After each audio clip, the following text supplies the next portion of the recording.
भाई साहब, चुल बड़ी चीज है, किसी को भी मच सकती है। पाकिस्तान को बहुत मचा करती थी, अब कंगाली में जी रहा है। आजकल नेपाल को भी मची पड़ी है। कहानी बड़ी मजेदार है, आपको सुननी चाहिए। दोस्तों, नेपाल की राजधानी है काठमांडू और काठमांडू के मेयर हैं बालेंद्र शाह, जो इस वक्त बेंगलुरु में हैं और अपनी पत्नी का इलाज करा रहे हैं। लेकिन भारत आने से पहले, भारत में इलाज करवाने से पहले ये भारत से गद्दारी करके एंटर हुए हैं। पूरी कहानी आपको बताऊंगा जो बेहद मजेदार है, क्योंकि दोस्तों इससे लगती एक कहानी पाकिस्तान में भी तैर रही है, जिसका जवाब विदेश मंत्री एस जयशंकर ने बड़े ही मजेदार तरीके से दिया है। और दोस्तों, ये जवाब कुछ ऐसा है कि पाकिस्तान भरे बाजार में नंगा हो चुका है, पानी पानी हो गया है। दोस्तों, ये दोनों मामले एक ही बात से जुड़े हुए हैं और वो है भारत की संसद में लगा अखंड भारत का मैप, जिसको लेकर के नेपाल, पाकिस्तान, भूटान में बवाल कट रहा है। तो बांग्लादेश ने बाकायदा भारत से स्पष्टीकरण ही मांग लिया। लेकिन इसी बीच भारत के विदेश मंत्री एस जयशंकर ने इसको लेकर के कुछ ऐसा कहा है कि सबकी बोलती बंद हो चुकी है। तो वहीं नेपाल के पीएम ने भी अपनी संसद में इसको लेकर के एक बड़ा बयान दिया है, जो आपका दिल भी गार्डन गार्डन कर देगा।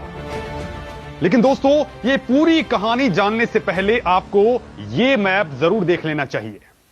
दरअसल दोस्तों, हाल ही के दिनों में भारत के प्रधानमंत्री नरेंद्र मोदी ने देश में नए संसद भवन का उद्घाटन किया था। तब नए संसद भवन में एक भित्ति चित्र भी देखने को मिला, जिसे अखंड भारत का नक्शा कहा जा रहा है। इस नक्शे में गौतम बुद्ध की जन्मस्थली लुंबिनी के साथ साथ तक्षशिला को भी दिखाया गया है। इस भित्ति चित्र में प्राचीन नगरों के नाम भी अंकित हैं। इस नक्शे में पुरुषपुर, सौबीर और उत्तराप्रस्थ को भी दिखाया गया है। ये वर्तमान में पाकिस्तान के पेशावर और सिंध और बलूचिस्तान प्रांत हैं। दरअसल दोस्तों, ये अखंड भारत की अवधारणा को दर्शाता है, जिसमें दावा किया गया है कि वर्तमान अफगानिस्तान, बांग्लादेश, भूटान, मालदीव, म्यांमार, नेपाल, पाकिस्तान, श्रीलंका और तिब्बत अखंड भारत का हिस्सा थे। राष्ट्रीय स्वयंसेवक यानी आरएसएस के एजेंडे में अखंड भारत हमेशा से ऊपर रहा है। संघ का मानना है कि यह क्षेत्र हिंदू सांस्कृतिक समानताओं के आधार पर एक राष्ट्र है। लेकिन इस नक्शे को लेकर के बांग्लादेश, नेपाल, भूटान और पाकिस्तान ने तगड़ी नाराजगी जाहिर कर दी। पाकिस्तान ने तो कहा कि भारत की संसद में इस नक्शे को देख करके हम हैरान परेशान हैं। भारत का यह कदम विस्तारवादी सोच का परिचायक है। तो वहीं नेपाल के पूर्व प्रधानमंत्री बाबूराम भट्टराई ने कहा कि भारत के नए संसद भवन में अखंड भारत का विवादित भित्ति चित्र नेपाल समेत पड़ोसी देशों में गैर जरूरी और हानिकारक कूटनीतिक विवाद को भड़का सकता है। तो वहीं बांग्लादेश के विदेश मंत्रालय ने नए संसद भवन में लगे इस नक्शे को लेकर के भारत से स्पष्टीकरण मांग लिया। लेकिन अब इस पर विदेश मंत्री एस जयशंकर ने तगड़ा पलटवार करते हुए कहा है कि भारतीय संसद में लगाई गई अखंड भारत की तस्वीर अशोक साम्राज्य की सीमा को दर्शाती है। हमने उन्हें यानी उन सभी देशों को बता दिया है और वो इसमें समझ भी गए हैं। पाकिस्तान को छोड़ दीजिए, पाकिस्तान इस बात को नहीं समझ सकता है, क्योंकि उसके पास समझने की शक्ति ही नहीं है। इसके साथ ही एस जयशंकर ने यह भी कहा कि पीओके पर हम बिल्कुल क्लियर हैं, देश, संसद और हमारा रुख बदलने वाला बिल्कुल नहीं है। दोस्तों, पाकिस्तान ने इस मैप पर कहा था कि ये विस्तारवादी मानसिकता को दर्शाता है। हालांकि पाकिस्तान खुद इसका एक बड़ा एग्जाम्पल है। लेकिन दोस्तों, अब एस जयशंकर के जवाब से उनका दिमाग ठिकाने पर आ चुका होगा। लेकिन दोस्तों, छुटकू सा देश नेपाल चीन की गोद में खेलकर अब बहुत अकड़ रहा है। भारतीय सेना में अपने गोरखा सैनिकों को रोकने की धमकी देने वाले नेपाल के पीएम ने हाल ही में भारत की यात्रा की थी। उन्होंने पीएम मोदी से मुलाकात करके नेपाल और भारत की दोस्ती में जान डालने की कोशिश की और इस यात्रा से वापस जाकर अपने देश की नेशनल असेंबली को संबोधित करते हुए नेपाली पीएम प्रचंड ने कहा कि यह नक्शा राजनीतिक नहीं है। साथ ही उन्होंने कहा कि इस मुद्दे को उन्होंने प्रधानमंत्री नरेंद्र मोदी के साथ मुलाकात में उठाया था, जिसमें पीएम मोदी ने इसे सांस्कृतिक मैप बताया है।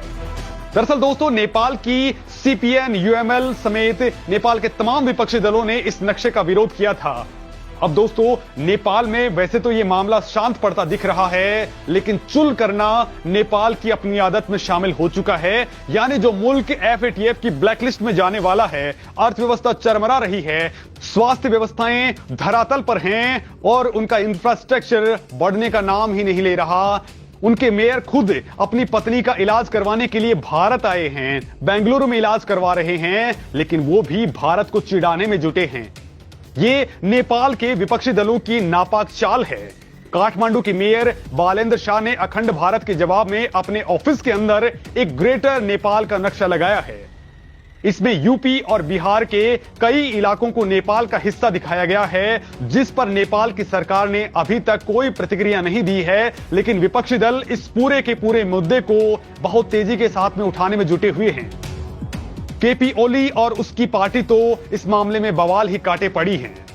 दोस्तों, काठमांडू के मेयर बालेंद्र शाह ने अपने कार्यालय में भारत के हिस्से को नेपाल में दिखाने वाला मैप भारत आकर अपनी पत्नी का इलाज करवाने से पहले के लगाया था, लेकिन अब यह वायरल हो रहा है। नेपाल के इस नक्शे के मुताबिक एक समय में नेपाल का साम्राज्य पूर्व में तीस्ता से लेकर के पश्चिम में सतलुज नदी तक फैला हुआ था। हालांकि ब्रिटेन के साथ युद्ध के बाद नेपाल को यह बड़ा हिस्सा गंवाना पड़ा। उस युद्ध के बाद मेची से लेकर के तीस्ता और महाकाली से लेकर सतलुज तक का इलाका हमेशा के लिए भारत का अंग हो गया।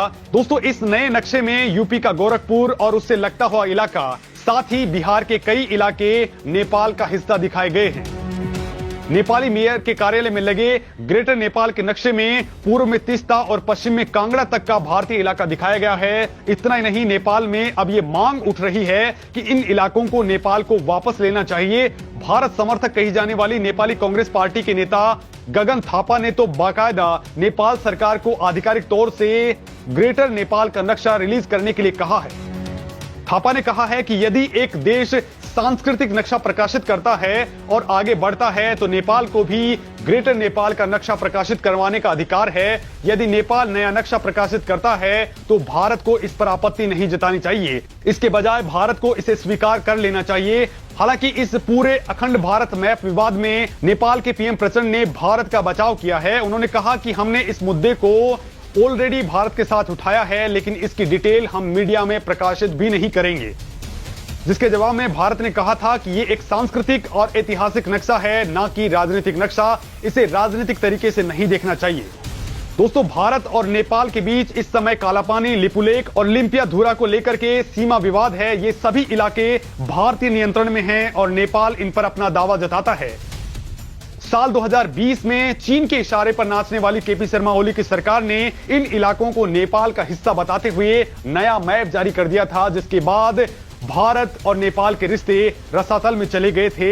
हालांकि दोस्तों, अब नेपाली पीएम प्रचंड की पीएम मोदी के साथ मुलाकात के बाद इस बात पर चर्चा शुरू हो गई है कि काला पानी सीमा विवाद को खत्म करने के लिए क्या विकल्प हो सकते हैं। इसके लेकर के नेपाली पीएम ने संकेत दिया है कि इस सीमा विवाद को सुलझाने के लिए नेपाल भारत के साथ जमीन की अदला बदली यानी लैंड स्वैप कर सकता है।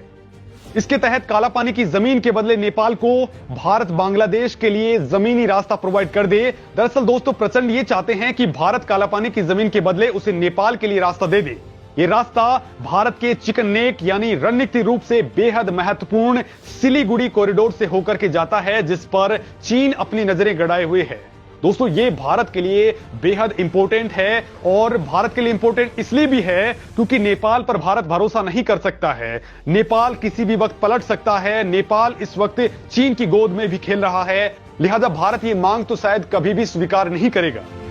हालांकि दोस्तों, काठमांडू पोस्ट की खबर के मुताबिक प्रचंड ने कहा है कि उन्होंने पीएम मोदी से सीमा विवाद को सुलझाने के लिए कई विकल्पों पर चर्चा की है, जिसमें जमीन की अदला बदली सबसे प्रमुख है, जैसा भारत और बांग्लादेश के बीच 2015 के अंदर हो चुका है। लेकिन नेपाल की मुख्य विपक्षी पार्टियां इस जमीन की अदला बदली को लेकर के बहुत तगड़ा विरोध कर रही हैं। मतलब इस मामले का अभी कुछ नहीं हो सकता है। लेकिन दोस्तों, जिस तरह से भारत को चिढ़ाने की कोशिश की जा रही है वो नेपाल की खुद की सेहत के लिए ठीक नहीं है, क्योंकि अगर भारत ने नेपाल से अपने पांव पीछे खींच लिए तो नेपाल को एक ही झटके में चीन चबा सकता है, जो उसके इलाकों पर लगातार कब्जा कर रहा है। दोस्तों, इस मामले में आप क्या कुछ सोचते हैं, कमेंट करके जरूर बताएं।